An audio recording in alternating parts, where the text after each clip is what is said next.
Captain Sarah Chen stared at the blinking red lights on her control panel and sighed.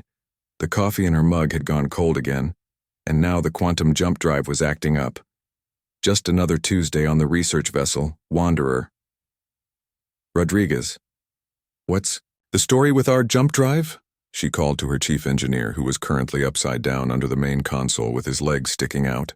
Well, Captain, the good news is I found the problem, came his muffled voice. The bad news is I have no idea what caused it. The quantum coils are singing show tunes, and the navigation computer thinks we're in someone's backyard. Chen rubbed her temples. They were supposed to be doing a simple mineral survey near the edge of human space. Find some asteroids, take some samples, go home. Easy work that paid well. She should have known better than to trust anything labeled as easy. Can you fix it? She asked. Give me 5 minutes and a really long extension cord, Rodriguez replied. There was a loud clang, followed by some creative cursing in 3 languages. Dr. Martinez looked up from her science station, where she was studying rock samples that looked disappointingly ordinary. Sarah, if we're going to be stuck here for a while, maybe we should run a full system diagnostic. I'm getting some weird readings on the long-range sensors. What kind of weird? Chen asked, walking over to peer at the displays. The kind that makes me think our sensors are broken or we're about to have a very interesting day, Martinez said. I'm picking up energy signatures that don't match anything in our database. Big ones. Rodriguez slid out from under the console, his hair sticking up in all directions. Okay, I think I've got the drive stable enough for one jump. Where do you want to go? Chen looked at the navigation display. They were at the very edge of mapped space, about as far from home as humans had ever traveled. Let's head back toward the inner colonies. I don't like the sound of those energy readings. One jump to safety, coming right up, Rodriguez said, inputting the coordinates. Everyone might want to hold on to something. This could get bumpy. The Wanderer had been through rough jumps before. The quantum drive had a habit of shaking the ship like a paint mixer, but this time was different. The lights didn't just flicker, they went out completely. The artificial gravity cut out for a moment, sending loose objects floating through the air. And instead of the usual 30-second jump, this one went on for nearly 2 minutes. When the ship finally dropped out of hyperspace, everyone was thrown against their restraints as reality reasserted itself. The lights came back on, the gravity returned, and the coffee that had been floating in 0G splashed back into Chen's mug. Well, that was new, Chen said, checking her instruments. Where are we, Rodriguez? Rodriguez was frantically checking his navigation screens. Captain? I think we might have a problem. What kind of problem?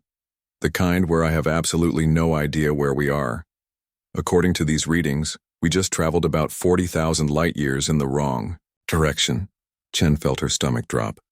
Come again? We're not just lost, Captain, we're really, really lost. Like, we're not even in the same galaxy arm lost. Dr. Martinez was already running scans of their new location.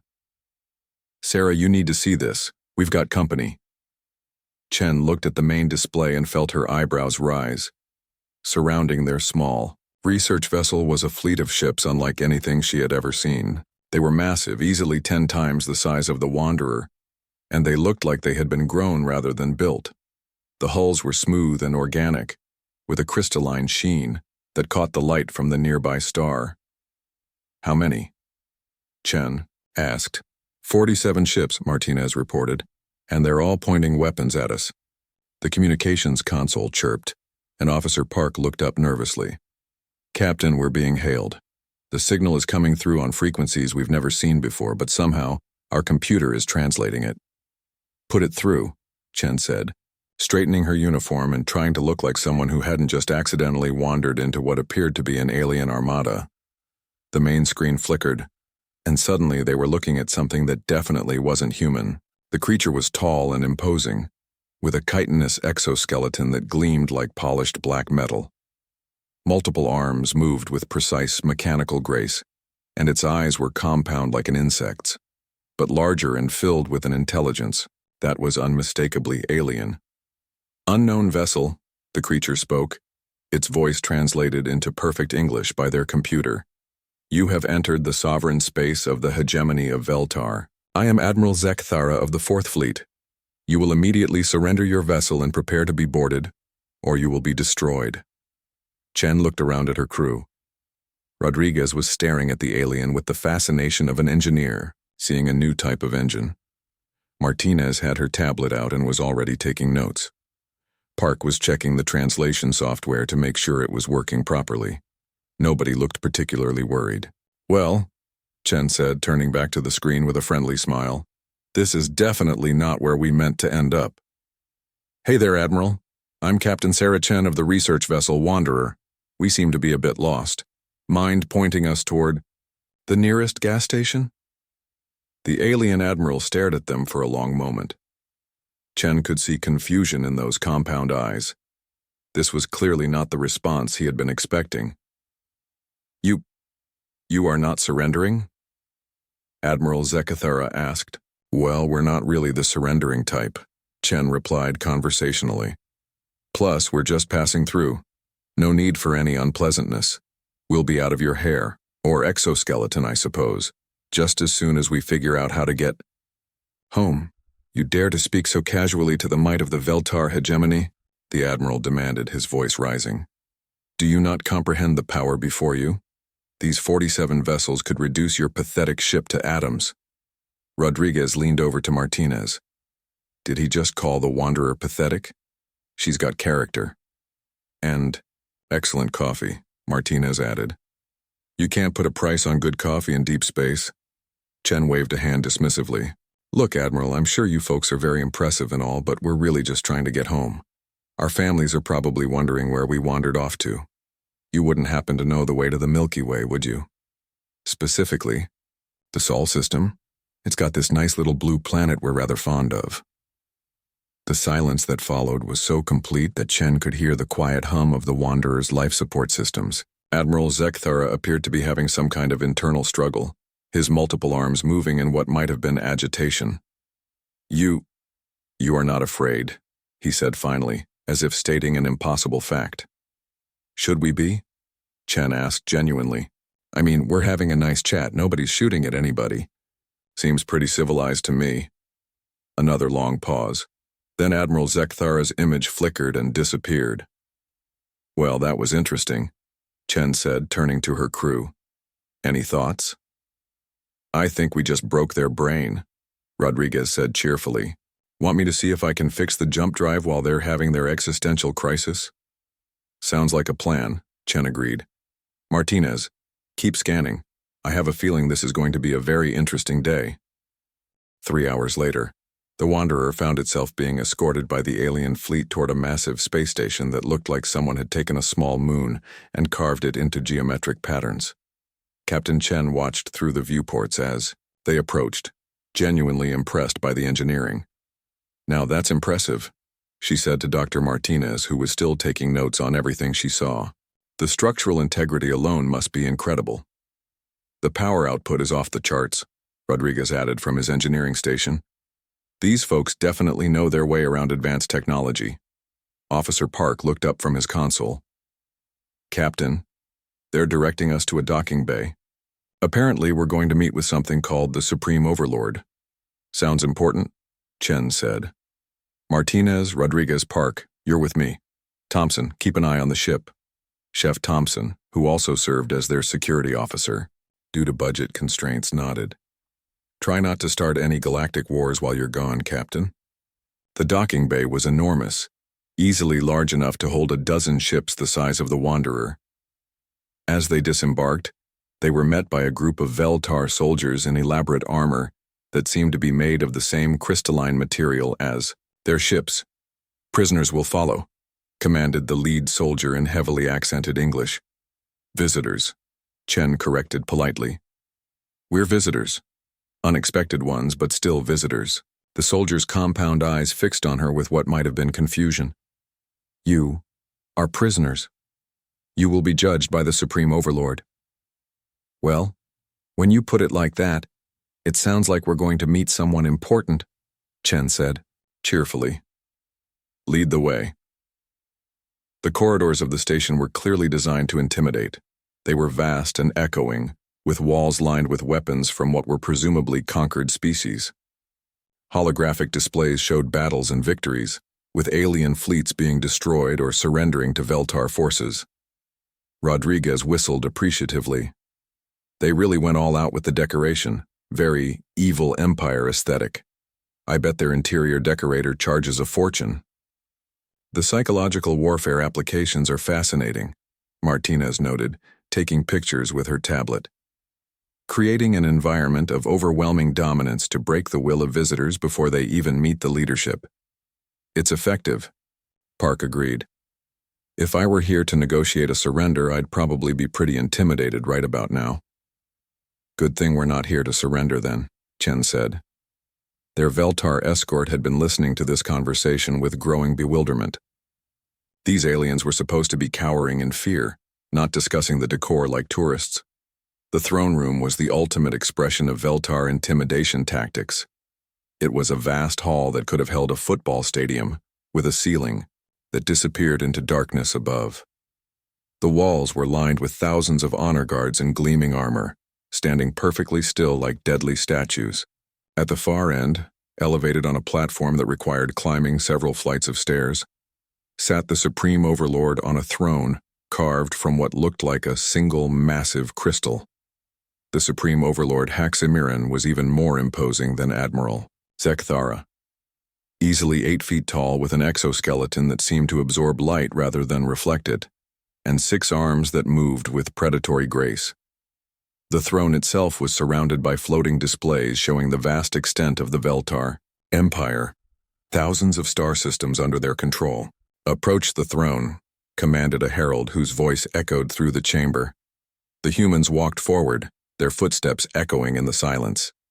Chen noticed that the walk was deliberately long, designed to make visitors feel small and insignificant as they approached the source of power. Interesting acoustics, Rodriguez whispered. The echo pattern is designed to make you feel isolated. The elevation of the throne creates a literal power dynamic, Martinez added. Very sophisticated psychological manipulation. When they finally reached the base of the platform, Supreme Overlord Haximiran rose from his throne. His 6 arms spread wide in what was clearly meant to be a gesture of absolute dominance. Behold the might of the Veltar hegemony. His voice boomed through the chamber.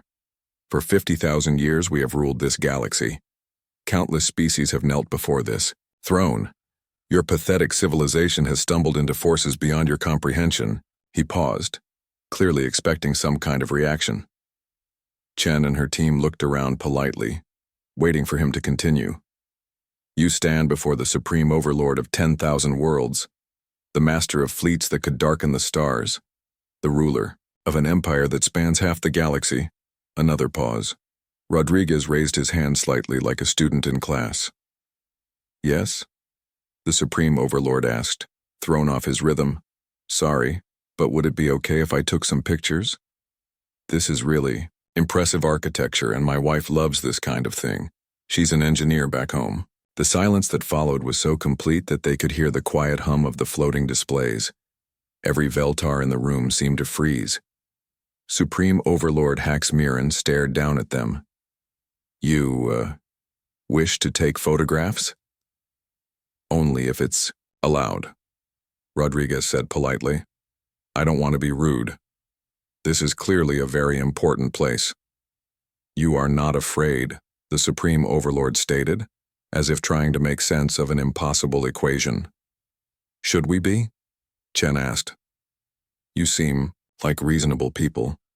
A bit dramatic maybe, but there's nothing wrong with having a sense of style. I am offering you the choice between submission and death, Haximiran roared. That's very kind, Chen replied, but we're actually just trying to get home. Our people are probably wondering where we wandered off to. We appreciate the offer, though Dr. Martinez stepped forward, pulling out her tablet. If you don't mind me asking, how did your species evolve? The exoskeleton structure is fascinating, and the compound eyes suggest a completely different visual processing system than humans have. You dare to question the Supreme Overlord? One of the guards demanded, moving forward with weapon raised. Oh, I'm not questioning anything, Martinez said quickly. I'm just curious. Xenobiology is my field, and this is the first time I've met a non-human intelligence. It's incredibly exciting from a scientific perspective. The Supreme Overlord held up one of his hands, stopping the guard. He stared down at Martinez with what might have been fascination. You find us interesting? Not terrifying? Terrifying? Why would you be terrifying? Martinez asked genuinely. You're obviously intelligent. You've built an incredible civilization, and you've achieved interstellar travel on a massive scale. That's not terrifying, that's amazing. Officer Park was studying the translation equipment built into the throne room. This universal translation system is incredible. How does it account for concepts that don't exist in both languages? Are you studying our technology to find weaknesses? Demanded Admiral Zekthara, who had appeared beside the throne. No, I'm studying it because it's brilliant, Park replied. The computational power required for real-time linguistic analysis across completely different species must be enormous. Supreme Overlord Haxmiran sat back down on his throne, all 6 arms moving in what the humans were beginning to recognize as agitation. He had delivered the speech that had brought 1,000 species to their knees in terror, and these aliens were treating it like a museum tour. Guards, he said finally, escort our guests to quarters. We will speak again tomorrow. As they were led away, Chen heard the Supreme Overlord speaking in rapid Veltar to his advisors. Even without understanding the language, the tone was clearly one of complete confusion. Well, that went well, Chen said to her team as they walked through more intimidating corridors. Did we just accidentally break their entire governmental system? Rodriguez asked. I think we might have, Martinez replied, still taking notes. This should be interesting. The quarters they were given were clearly designed to be a prison cell, though a comfortable one. The walls were smooth metal with no obvious exits except the door they had entered through, and Chen was fairly certain they were being monitored. Still, the beds were decent and someone had provided what might have been food. Well, this is cozy, Rodriguez said, examining the meal they'd been given.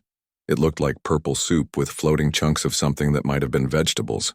Anyone feeling brave enough to try the local cuisine? I'll risk it, Chen said, taking a tentative sip. Not bad, actually. Tastes like chicken soup if chicken soup were purple, and had a slight metallic aftertaste.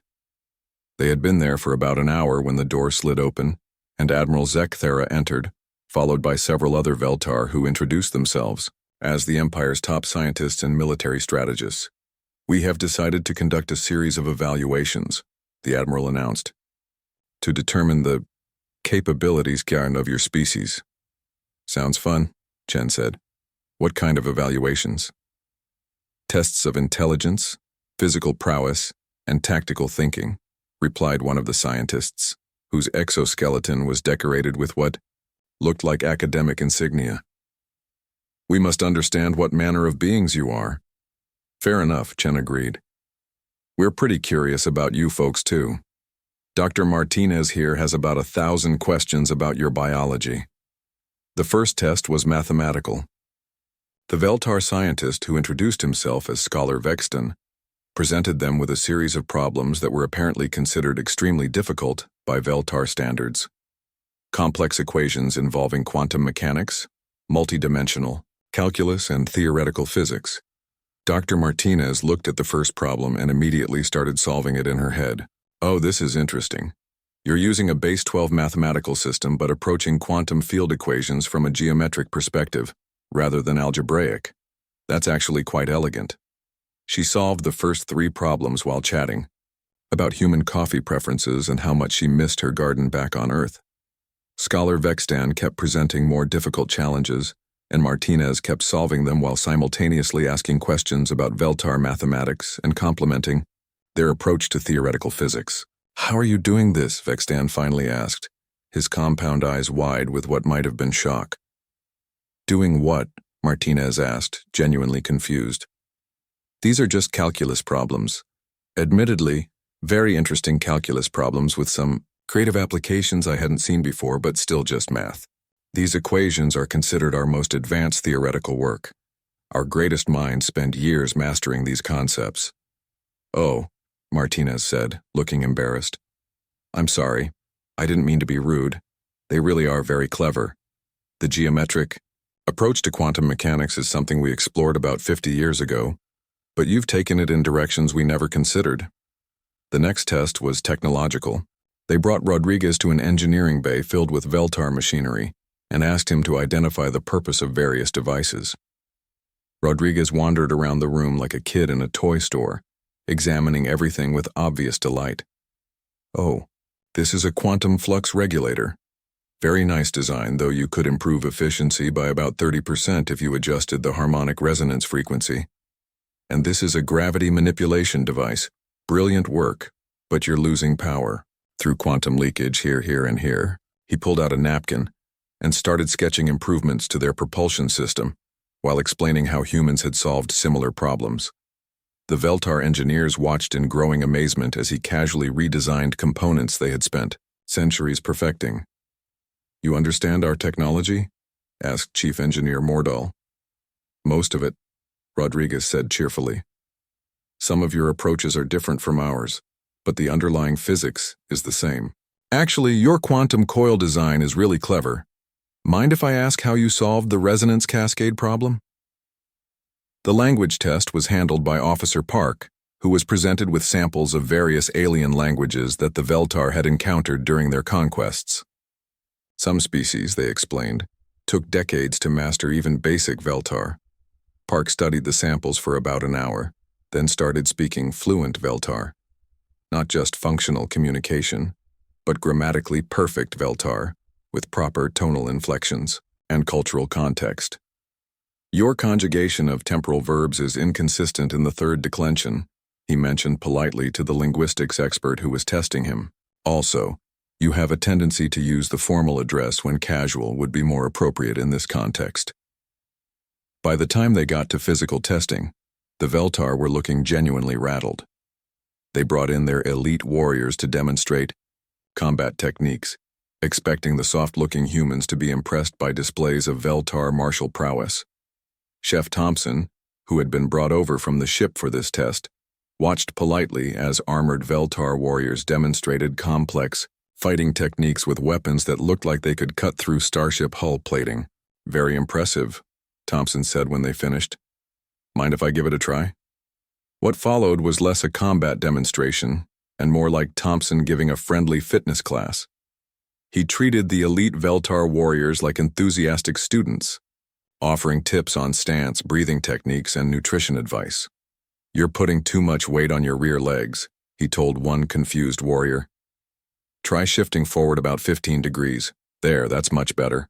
Also, you might want to add more protein to your diet. I noticed you're not getting full muscle extension in your strikes.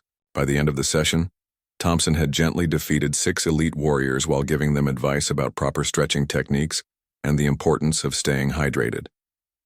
The breaking point came when Admiral Zekthera brought them to the strategic planning chamber.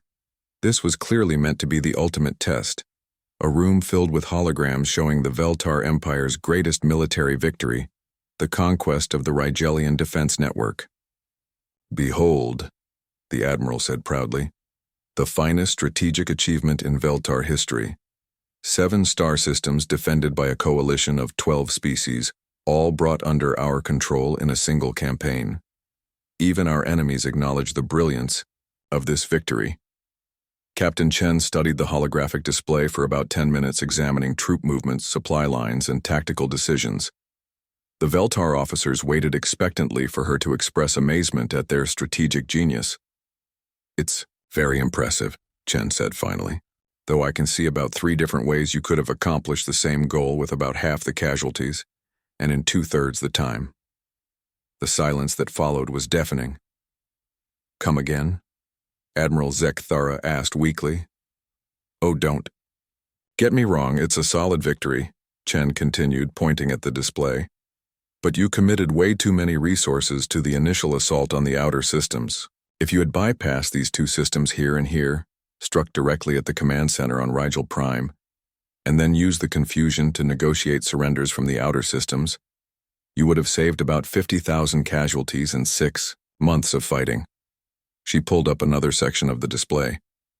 Also, your supply lines were overextended through this whole corridor. One good strike by the defenders could have cut off your entire third fleet.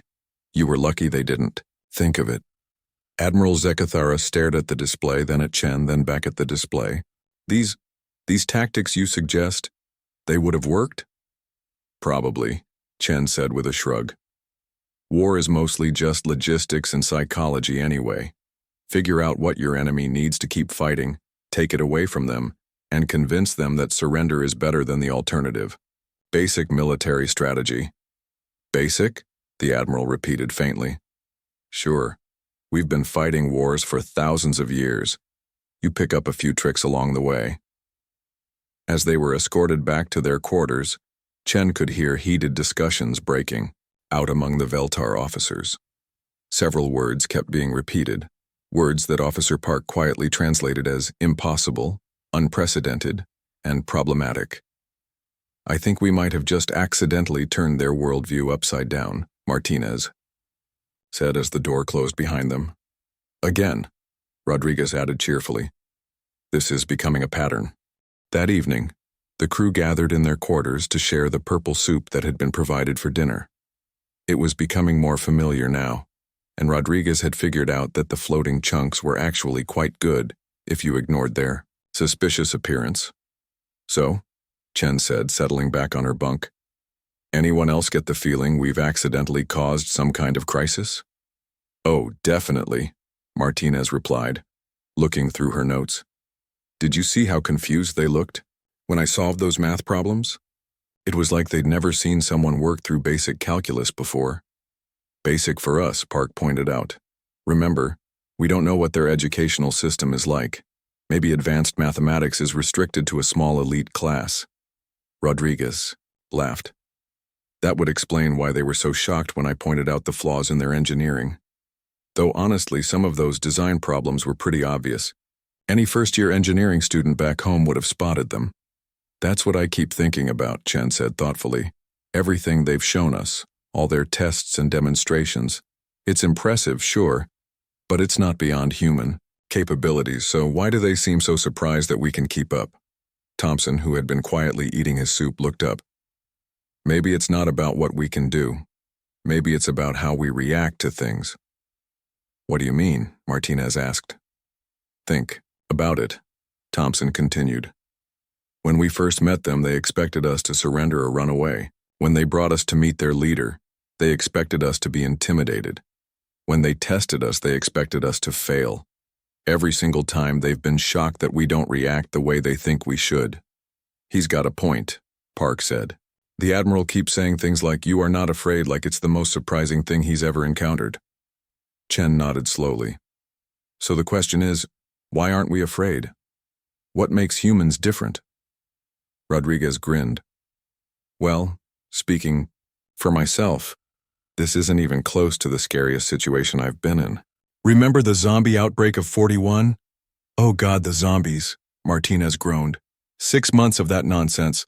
Though I have to admit, after living through the shambling dead trying to eat your brains, being threatened by articulate aliens in fancy armor seems almost relaxing. At least these guys can hold a conversation, Thompson added. The zombies were terrible at small talk. And before the zombies, there was the AI rebellion, Park said. 3 years of our own machines trying to kill us. That was genuinely terrifying, because we'd built them ourselves. The asteroid impact of 38 was worse than both of those, Chen said. 60% of the planet's surface turned into a crater, most of the atmosphere blown away, and we had to rebuild civilization from scratch. Again. They sat in comfortable silence for a moment, each lost in their own memories of humanity's various near-extinction events. You know what's funny? Martinez said eventually. When I was a kid, my grandmother used to tell me stories about the old days before the climate wars. She said there was a time when humans thought they were the dominant species on Earth, when they believed they had control over their environment. Seems quaint now, Rodriguez agreed. After the nuclear winter of 29, the robot uprising, the plague years, the second ice age, and everything else, I think we figured out that the universe doesn't really care about our plans. But we kept going anyway, Thompson pointed out. Every time something tried to wipe us out, we adapted. We survived. We rebuilt. That's what humans do, Chen said with a shrug. We're stubborn that way. The universe keeps throwing disasters at us, and we keep figuring out ways to deal with them. Park was looking thoughtful. Maybe that's what confuses the Veltar. They've built this whole empire based on the idea that they're the biggest, scariest thing in the galaxy. But to us, they're just another challenge to figure out. Not even a particularly difficult one, Rodriguez added. I mean, they haven't tried to eat our brains, taken over our computers, or dropped rocks on our planet. They're practically friendly by human standards. Plus, they seem reasonable, Martinez said. They're trying to understand us instead of just attacking. That's actually pretty encouraging behavior for a galactic empire, Chen laughed. You're right. As first contact scenarios go, this has been downright pleasant. Remember what the protocol said to expect?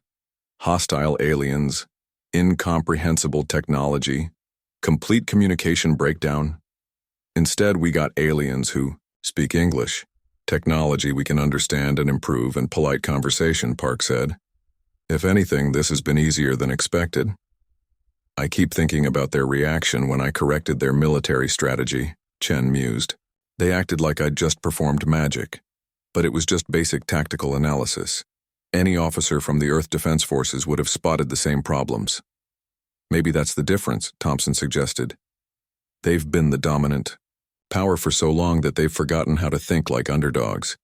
They're used to having overwhelming advantages, so they've never had to be creative or adaptive. Rodriguez nodded enthusiastically. That would explain the engineering inefficiencies too. When you know your technology is better than everyone else's, you don't need to optimize it. You just build bigger guns. But humans have never had that luxury, Martinez pointed out. We've always been fighting uphill battles against impossible odds. We had to get good at making do with less, thinking outside the box, finding creative solutions. Every human alive today is descended from people who survived multiple apocalypses, Chen said. Our entire civilization is built on the assumption that terrible things are going to happen, and we need to be ready to deal with them.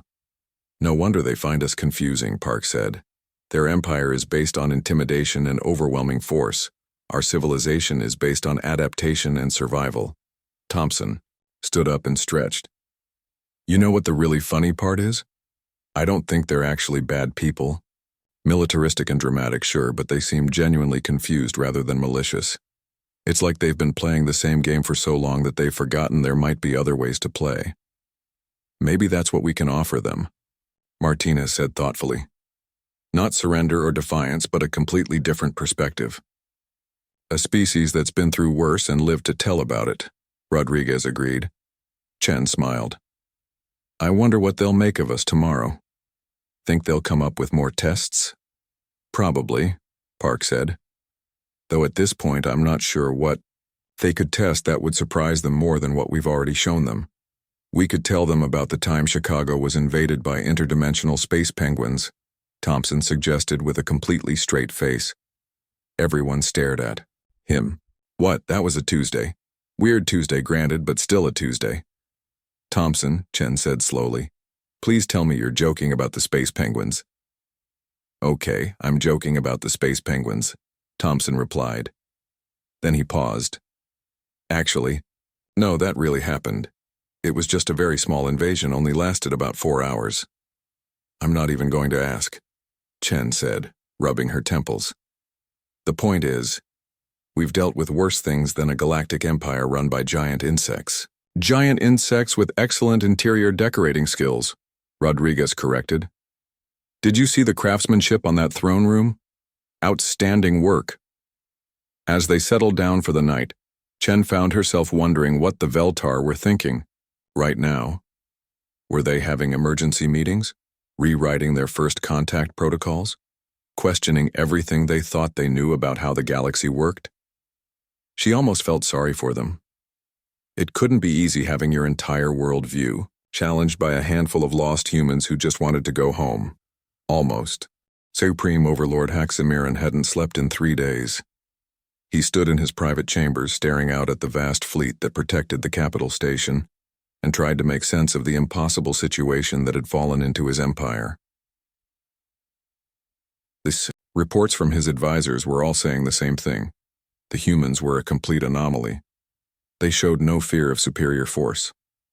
They casually solved problems that challenged the Empire's greatest minds. They treated galactic conquest like a hobby project that could be optimized with better planning.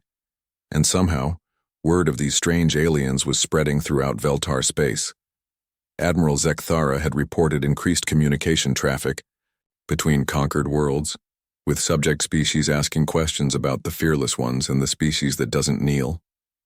For the first time in 50,000 years, the Veltar Empire was facing something it had never encountered, a crisis of confidence. A soft chime indicated someone requesting entry. "Come," Haxamiran said wearily. Admiral Zekthara entered, looking as confused and exhausted as his leader. "Supreme Overlord, the humans have requested a private meeting with you." "They requested it?"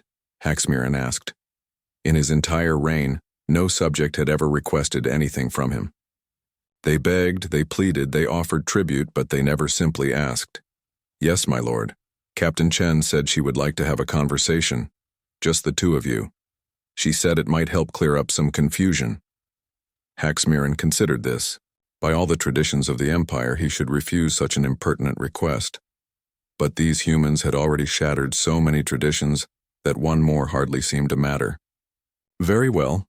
Bring her to the private audience chamber. No guards, no ceremony, just conversation." An hour later, Haxamiran found himself sitting across from Captain Chen in a small room with comfortable chairs and no intimidating decorations. It was surreal. The Supreme Overlord of the galaxy's greatest empire having tea with a human who acted like they were old friends catching up.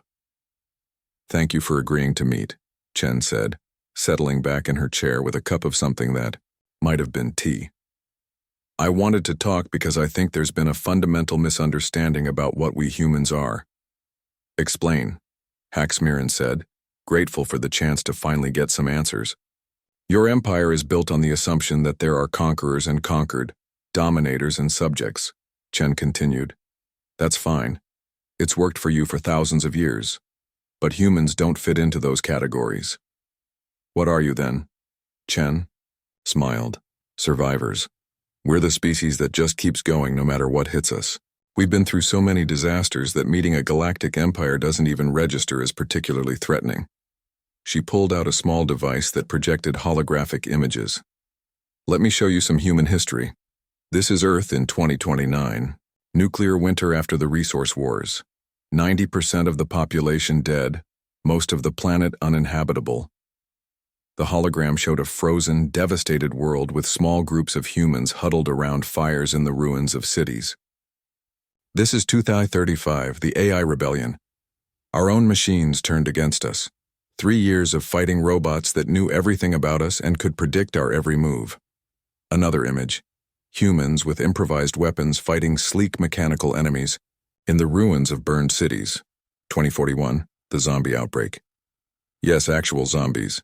6 months of the dead trying to eat the living. 2044, the second asteroid impact. This one we saw coming and tried to stop. Didn't work. 2048, the plague years. Bioweapon got loose, killed 80% of the survivors. Image after image of disasters, each one looking like it should have ended human civilization, but each was followed by pictures of humans rebuilding, adapting, surviving. "My God," Haxamiran whispered. "How did your species survive all of this?" "Same way we always do," Chen said with a shrug. "We figured it out, we adapted, we helped each other. We learned from our mistakes and tried not to make the same ones twice. But how do you continue? How do you maintain hope in the face of such disasters?" Chen looked genuinely puzzled by the question. "What else would we do? Give up? That's not really an option. There are always people depending on you, problems to solve, things to build. The universe doesn't stop just because you're having a bad century." Haxamiran stared at the images of human history, disaster after disaster, followed by recovery after recovery. "You're not conquerors." "No," Chen agreed. "We're not really interested in ruling other people. It's too much work, and frankly, Most species seem perfectly capable of running their own affairs. You're not subjects either. Definitely not. We tried the whole follow the leader blindly thing a few times in our history. It never ended well. Then what do you want? Chen leaned forward, her expression serious but kind. We want to explore. We want to learn. We want to help where we can and be left alone where we can't. We want to meet new people and see new things and figure out how the universe works. You want friendship? That would be nice, Chen said simply. Though we understand that might be difficult given how your empire is structured. Haxmiran was quiet for a long moment, processing this completely alien concept. An entire species that didn't want to conquer or be conquered, that faced impossible odds with quiet determination, that treated potential enemies as potential friends. Captain Chen, he said finally, what would happen if I simply ordered you to leave our space and never return? We'd thank you for the hospitality, fix our jump drive, and head home, Chen replied immediately, though we'd probably ask if we could exchange ambassadors first. Dr. Martinez would never forgive me if we didn't at least try to set up some kind of cultural exchange program. And if I ordered you to submit to the Empire? We'd politely decline and ask if there was a third option. Maybe suggest a trade agreement or a mutual defense pact instead. And if I threatened to destroy your ship? Chen considered this seriously. Well, that would be unfortunate. We'd probably try to talk you out of it first. Point out that it wouldn't really solve any of your problems and would just make things more complicated for everyone involved. You wouldn't surrender? No, we'd probably try to escape. Humans are very good at escaping from impossible situations. It's one of our specialties. Haxmiran felt something he hadn't experienced in centuries. Uncertainty. Not fear exactly, but a complete inability to predict what would happen next. Captain Chen, he said slowly, what if I told you that your species represents a fundamental threat to everything the Veltar Empire stands for? I'd ask why, Chen replied. And then, I'd suggest we work together to figure out a solution that works for everyone. Just like that? Just like that. Look, your supremeness. Can I call you Hax? You seem like a reasonable person who's been doing a difficult job for a very long time. Running a galactic empire can't be easy. Maybe it's time to try a different approach. What kind of approach? Chen smiled. What if, instead of ruling through intimidation, you tried ruling through cooperation? What if your empire became a confederation of willing partners instead of conquered subjects? That's not how empires work. Says who? You're the supreme overlord. If anyone can change how things work, it's you. Haxmiran stared at her.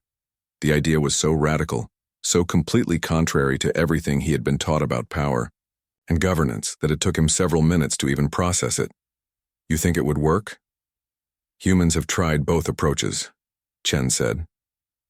Empires built on conquest always fall eventually, but partnerships based on mutual benefit can last for centuries. They talked for 3 more hours. Chen told him about human government, about democracy and cooperation and the messy but effective process of getting different groups to work together. Haxmiran found himself asking questions he had never thought to ask, considering possibilities that had never occurred to him. When they finally finished, Haxmiran felt mentally exhausted but strangely hopeful. Captain Chen, he said as she prepared to leave, what would you say to a cultural exchange program? Some of your people staying here to share human perspectives, some of my people visiting your homeworld to learn about your survival techniques. Chen's face lit up. I think that's a brilliant idea. Dr. Martinez would be thrilled. And I know several universities back home that would love to host Veltar scholars. 6 months later, the Wanderer finally made it home to Earth. But they weren't alone. Admiral Zekthara and a small Veltar diplomatic mission came with them, eager to learn about the species that had accidentally changed everything. The final report that Captain Chen filed with Earth Command was remarkably simple. Made first contact with Galactic Empire. Invited them over for dinner. Situation resolved. And throughout Veltar space, Subject species were quietly amazed to discover that their new partnership agreements were significantly more favorable than their old submission treaties. Apparently, the humans had convinced the Supreme Overlord that happy partners were more productive than terrified subjects. Nobody was quite sure how the humans had managed it, but then again, humans had always been good at impossible things.